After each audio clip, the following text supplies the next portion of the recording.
Hello everyone, welcome to my YouTube channel English literature June. आज के video का हम लोग का टॉपिक है the playboy of the western world, जो कि जॉन मिलिंगटन सिंस की one of the famous play है। और ये प्ले जो है काफ़ी कंट्रोवर्शियल रहा था, मतलब काफ़ी विवाद हुआ था जब इस प्ले को पहली बार परफॉर्म किया गया था। तो क्यों विवाद हुआ था, तो ये हम जब समझेंगे स्टोरी तो हमें समझ में आ जाएगा, पढ़ेंगे स्टोरी तो समझ में आ जाएगा क्यों विवाद हुआ था। तो चलिए वीडियो शुरू करते हैं। और वीडियो अगर आपके सिलेबस का है, वीडियो के थ्रू आपका हेल्प होता है, तो प्लीज़ आप लोग वीडियो को लाइक कीजिएगा, कमेंट करके बताइएगा वीडियो आपको कैसा लगा, और चैनल को भी सब्सक्राइब कीजिएगा। वीडियो शुरू करते हैं हम। The playboy of the western world is a 3 act play. एक 3 एक्ट का प्ले है the playboy of western world, written by Irish play writer, जो कि एक आयरिश प्ले राइटर मतलब नाटककार के द्वारा लिखा गया, John Millington Synge, and first performed at the Abbey theatre Dublin. और पहली बार जो इसको परफॉर्म किया गया था वो एबी थिएटर डबलिन में किया गया था, ऑन 26 जनवरी 1907 को किया गया था। John Millington was also known as great poet. John Millington जो है वो महान पोएट के रूप में, writer, collector, Irish literary revival के रूप में भी जाने जाते हैं। वैन द प्ले ओपन, और जब ये प्ले शुरू होता है ना एट द एबी थिएटर में, ऑडियंस रियोटेड, तो ऑडियंस क्या करती है, इसका विरोध करती है। Riots also accompanied the place opening in New York city, और न्यूयॉर्क सिटी में भी जब इस प्ले को ओपन किया गया था, each of which has a large Irish American community, तो मतलब बहुत बड़ी आयरिश अमेरिकन कम्युनिटी के द्वारा इस प्ले का विरोध किया गया था। सम इन डबलिन, मतलब डबलिन के कुछ लोगों का बिलीव, ऐसा मानना था, that the lifes of the people of their village, कि उनके गांव के लोगों का जो जीवन है वे are misrepresented in the play, कि इस प्ले में है ना गलत तरीके से पोर्ट्रेट किया गया, गलत तरीके से चित्रित किया गया उनके गांव के लोगों के जीवन को गलत तरीके से दिखलाया गया। इस वजह से वो उस टाइम बहुत ज़्यादा कंट्रोवर्सी हुई थी, विवाद हुआ था। The first scene of the play start in a pub, जो पहला सीन होता है प्ले का वो पब से स्टार्ट होता है। द पब्स बारमेट, पब की एक बारमेट रहती है, Margaret Flaherty, who is further known in this play as Pegeen Mike, जो कि आगे इस प्ले में पिजन माइक के नाम से जानी जाती है। She is making a list of item, वो मतलब ढेर सारे आइटम्स का लिस्ट बना रही होती है। सी नीड्स फॉर हर वेडिंग, जो कि उसको अपने शादी के लिए ज़रूरी था। टू सॉन, जो शादी उसका किससे हो रहा था, सॉन से जो शादी हो रहा था, तो जो भी सामान जरूरी था उसका लिस्ट बना रही थी। हर सेकेंड कज़न, जो कि उसका सेकेंड कज़न ही है। When Shawn comes into the pub, जब सॉन जो है पब में आता है, पिजन टेल्स हिम, पिजन उसको बताती है, ऑफ हर वरी, अपने चिंता के बारे में, of being left alone in the pub all night, कि उसको पब में जो है पूरी रात अकेले रहना पड़ेगा। बिकॉज, क्योंकि her father Michael Flaherty is going to at a wake, क्योंकि उसके पिता जो हैं माइकल फ्लेहर्टी वो एक वेक यानी जागरण पे जा रहे होते हैं। तो यहाँ पे एक लाइन रह गया था तो वो यहाँ पे लिख रखे हैं। सी वॉन्ट्स, वह चाहती है, Shawn to stay with her full night, वह चाहती है कि सॉन उसके साथ पूरी रात रुक जाए, क्योंकि उसको अकेले रुकने में थोड़ा डर लग रहा था। सॉन टेल्स हर, सॉन उसको बोलता है दैट कि would not be proper as they are not married yet, कि यह सही नहीं रहेगा क्योंकि हम लोग का अभी तक शादी नहीं हुआ है। He was scared, he was scared too, वह डरा भी रहता है। बिकॉज, क्योंकि he hear the cries of a man outside, क्योंकि बाहर जब वो आ रहा था पब तो उसको बाहर एक मतलब आदमी के रोने की आवाज़ आई थी, तो वह इस वजह से थोड़ा डरा हुआ भी रहता है शॉन, इस वजह से भी वह मना कर देता है कि वह नहीं रुकेगा। फिर आगे, at this point drunken Michael Flaherty enters, इसी टाइम क्या होता है ना कि ड्रंकन माइकल फ्लेहर्टी, जो कि बारमेट के मतलब पिता हैं, वो आते हैं विथ हिज फ्रेंड, अपने फ्रेंड्स के साथ, जिनका नाम है Philly and Jimmy. Pegeen tells her, Pegeen उनको बताती है, टेल्स हर फादर, अपने पिता को बताती है, ऑफ हर फियर, अपने डर के बारे में, to being alone during the night, कि उसको रात में अकेले रहना पड़ेगा, तो उसको डर लग रहा है, इस चीज़ के बारे में अपने पिता को बताती है। Michael, Jimmy and Philly try to convince Shawn, ये लोग भी ट्राई करते हैं कि सॉन को कन्विंस कर ले टू स्टे ओवर, कि वहाँ रुकने के लिए, but he runs out of the pub, लेकिन ये जो सॉन है पब से चला जाता है, मतलब सबको मना करते हुए पब से बाहर चला जाता है। आफ्टर सम टाइम, अब कुछ टाइम के बाद, Shawn return to the pub, Shawn फिर से पब में वापस आ जाता है, एंड सेज, और कहता है, he has seen A face, कि वह एक फेस देखा, एक चेहरा देखा, looking up from A ditch, जो कि एक डिच से, एक गड्ढे से ऊपर की तरफ देख रहा था, एक खाई से, where he earlier hear the man voice, जहाँ की वो पहले एक आदमी का आवाज़ सुना था, उसी वहीं पे एक मतलब आदमी का फेस देखा है। देन तभी the scared Christy Mahon comes into the pub, तभी एक डरा हुआ क्रिस्टी मोहन नाम का आदमी पब में आता है। ही इज टायर्ड, वह थका हुआ है, फ्राइटन डरा हुआ है, एंड डर्टी और गंदा भी, because the police was chasing him, क्योंकि उसको पुलिस क्या कर रही है, चेज कर रही है, मतलब उसका पीछा कर रही है। Every one in the pub started asking him, और पब के अब सारे लोग उससे पूछना शुरू कर देते हैं, why he was so scared, कि तुम इतने डरे हुए क्यों हो, and why the police was chasing him, कि और तुम्हें पुलिस क्यों पकड़ रही है, मतलब चेज कर रही है, क्यों तुम्हारा पीछा कर रही है। क्रिस्टी टेल्स देन, उसके बाद क्रिस्टी बताता है that he was killed his father, कि वो अपने पिता को मार चुका है। Having never before meet a man who could commit such act, मतलब वहाँ पे जो पब में कोई भी आदमी ऐसे इंसान से नहीं मिला था जो कोई ऐसा काम कर रखा था, मतलब खुद के पिता को खुद ही मार रखा था। So they all impresses with them, तो वो लोग क्या हुआ ना, क्रिस्टी मोहन से काफ़ी इम्प्रेस हुए ये सुन के कि वो अपने पिता को मार रखा है। Michael offered him a job eight the pub, Michael जो है बामेड के पिता, पिजिन के पिता, वो उसको एक जॉब ऑफर करते हैं पब में। So Pegeen does not have to be alone, और इस वजह से क्या होगा, पिजिन को अकेले नहीं रहना पड़ेगा जब वो मतलब जागरण में जाएंगे।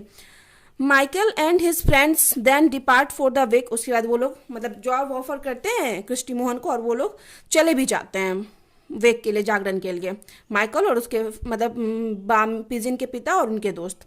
Christie tells Pegeen more detail about his life, अब क्रिस्टी और पिजिन अकेले हैं पब में, तो दोनों मतलब क्रिस्टी अपने लाइफ के बारे में मोर ज़्यादा अच्छे से बताता है पिजिन को। ड्यूरिंग दिस कन्वर्सेशन, इस कन्वर्सेशन के दौरान, बातचीत के दौरान, both get attract towards each other, दोनों एक दूसरे से काफ़ी अट्रैक्ट होते हैं। फिर soon after Widow Quin arrives, वहाँ पे एक विडो क्वीन पहुंचती है एट द पब में। Widow Quin also attempts to seduce Christy but Pegeen quickly sends her away, मतलब वह सिड्यूस करना भी चाहती है क्रिस्टी को, वह भी मतलब अट्रैक्ट हो जाती है क्रिस्टी के इस बात से कि वो अपने फादर का मतलब फादर को मारे हुए है, but Pegeen quickly sends her away, लेकिन पिजिन क्या करती है, उस विडो क्वीन को बाहर भेज देती है। पिजिन टेल्स क्रिस्टी को बोलती है दैट हिज फियांसी सॉन, कि उसका जो एक मतलब फियांसी है, मंगेतर है, सॉन इज ए क्वाड मतलब एक डरपोक है, हुम सी वुड नेवर मैरी, जिससे वह कभी शादी नहीं करेगी। Now both Pegeen and Christy go to sleep, अब दोनों क्या है, सोने चले जाते हैं पिजिन और क्रिस्टी। इन नेक्स्ट मॉर्निंग, अगली सुबह, Christine thinking about the attention of A pidgin and Widow queen, मतलब नेक्स्ट मॉर्निंग क्या होता है ना, ये सोच रहा होता है क्रिस्टी, मतलब जो उसको अटेंशन मिलता है विडो क्वीन से और पिजिन से, उसके बारे में सोच रहा होता है।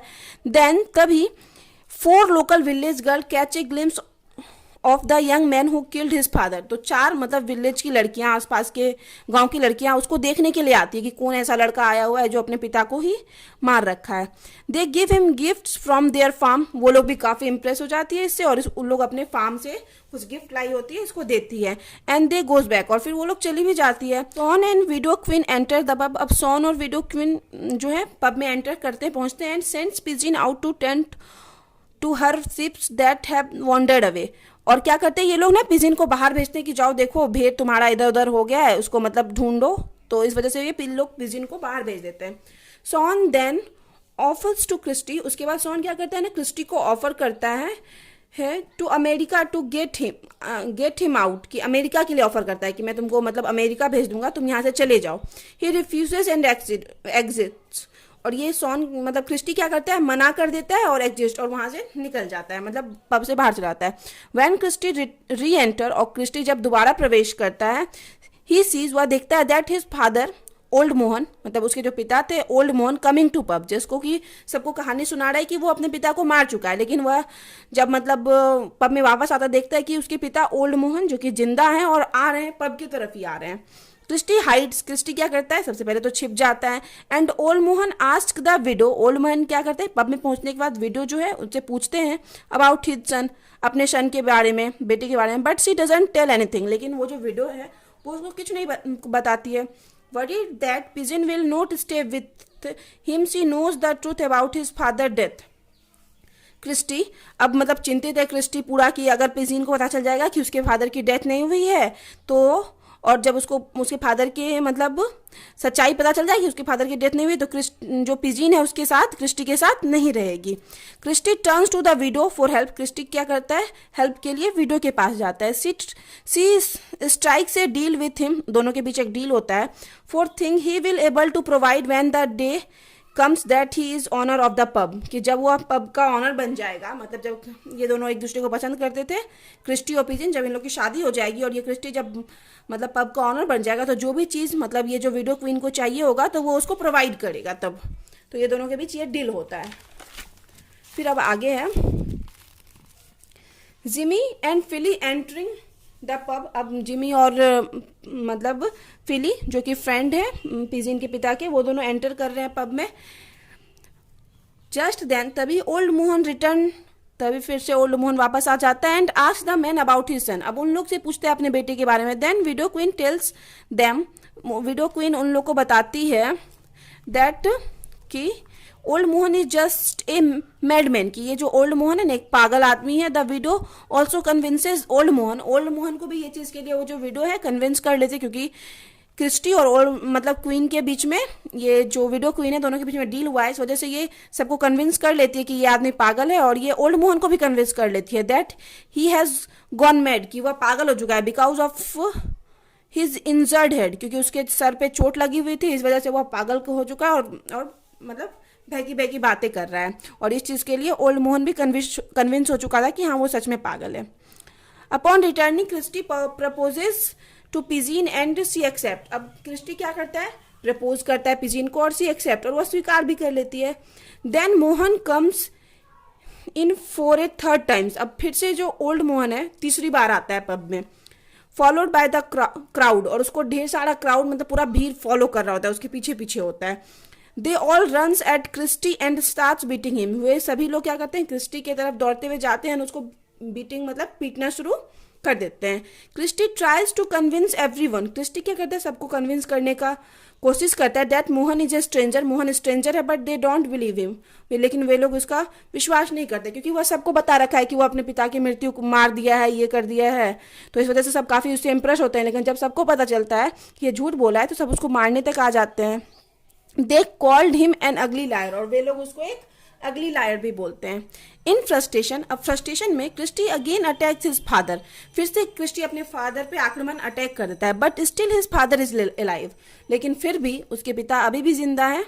This incident will attract the attention from the police, और इस मतलब इंसिडेंट को, यह जो घटना होती है वह मतलब सबके सामने अपने पिता पर फिर से प्रहार करता है, पुलिस का अटेंशन अट्रैक्ट कर लेती है अपने तरफ, मतलब पुलिस का ध्यान चला जाता है इस इंसिडेंट पे। They decide to bind him in a rope, वो लोग डिसाइड करते हैं कि इसको एक रोप से बांध देंगे।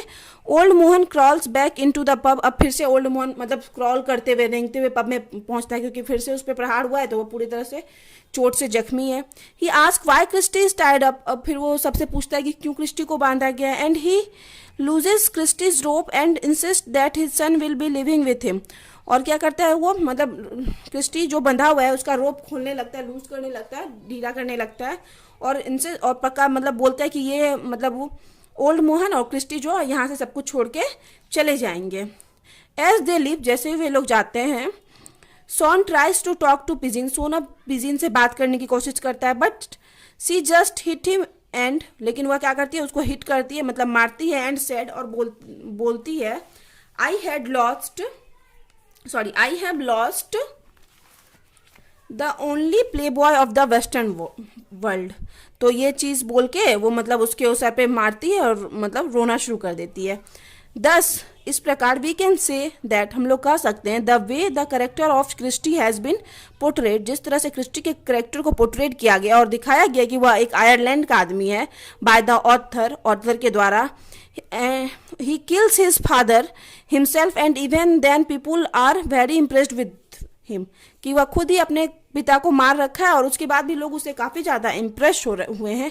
दैट इज़ द रीज़न, यही रीज़न था कि there was a lot of controversy by the Irish people, कि आयरिश लोगों के द्वारा ढेर सारा कंट्रोवर्सी किया गया, विवाद किया गया रिगार्डिंग दिस प्ले, इस प्ले से रिलेटेड, क्योंकि वहाँ आयरिश लोगों की लाइफ को दिखा रहे थे कि क्रिस्टी एक आयरिश आदमी है जो कि अपने पिता को मारा हुआ है और फिर भी आयरिश लोग उससे काफ़ी ज़्यादा इम्प्रेस हैं। तो यही गलत चीज़ दिखा रहे थे जॉन मिलिंगटन सिंस अपने प्ले में, तो इस वजह से इस प्ले का काफ़ी विरोध भी किया गया। तो यहाँ पे वीडियो ख़त्म होता है। वीडियो अगर आपको अच्छा लगता है, आपके सिलेबस का है, तो प्लीज़ आप लोग वीडियो को लाइक कीजिएगा, चैनल को सब्सक्राइब कीजिएगा और कमेंट करके ये बताइएगा कि वीडियो आपको कैसा लगा। तो मिलते हैं नेक्स्ट वीडियो में नेक्स्ट टॉपिक के साथ।